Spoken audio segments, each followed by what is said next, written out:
Hello everyone, welcome back to the channel. Hope you're well, thank you for joining me again. I've left it a little bit late in the day to record this one, hence I'm in the green room, so to speak. You can see the background behind me. You know, ever since all of that kicked off with Donald Trump in the White House and JD Vance with Zelensky, the mainstream media, I don't think I've ever seen it turn so anti-American, anti-Trump, anti-White House as quickly as I have done over the recent couple of days. And to me, it feels like, oh, hang on a minute, we don't have control of this game anymore like we used to. So let's ramp up everything. Let's ramp up the media campaign. Let's ramp up everything else and stomp on every little thing and try and make them look as bad as possible. Now, I always talk about clarity. Clarity is everything.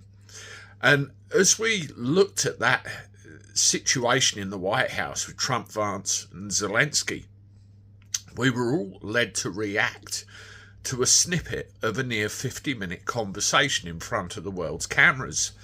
The media take snippets and they do it in such a way as to influence you, influence how you think, and basically control the narrative. That's what it's all about. And again, it comes back to clarity.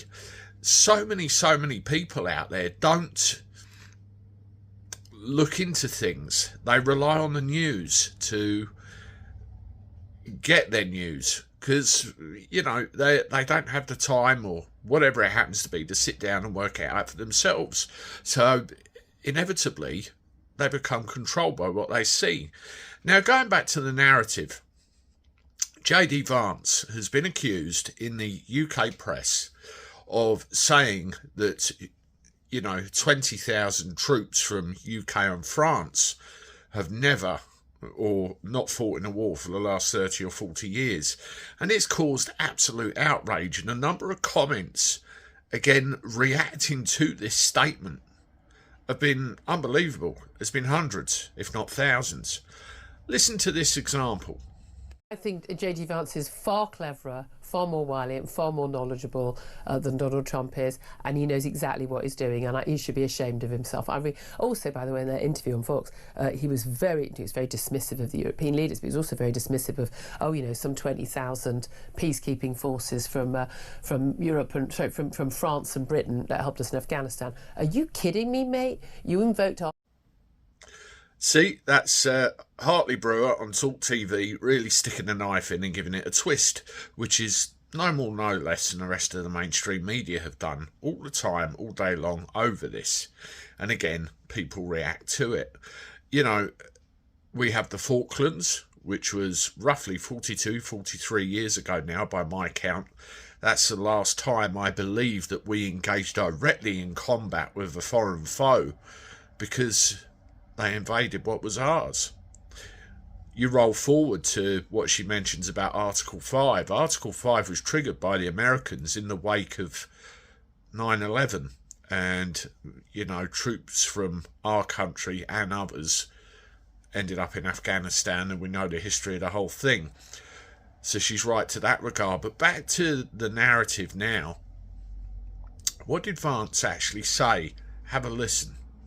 Invade Ukraine again, the very best security guarantee is to give Americans economic upside in the future of Ukraine. That is a way better security guarantee than 20,000 troops from some random country that hasn't fought a war in 30 or 40 years. Now, I've listened to that clip probably 3 or 4 times because I like to see what a person's inferring. I like to see what a person's concealing. I like to see what a person's actually getting to. He didn't mention the UK. He didn't mention France. He didn't say anything about them. And the media have jumped on this situation and manipulated it and said, oh, he said UK, he said France. He didn't say anything of the sort. So I have a question for you, and it's a bit of a tester. You can leave it in the comments. What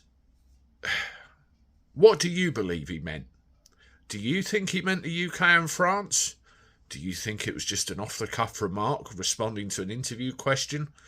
Or did he mean something else? Or do you have another opinion either way, let me know. Anyway, thanks for listening. Have a look at these videos here. And as always, I look forward to talking to you soon. Toodaloo.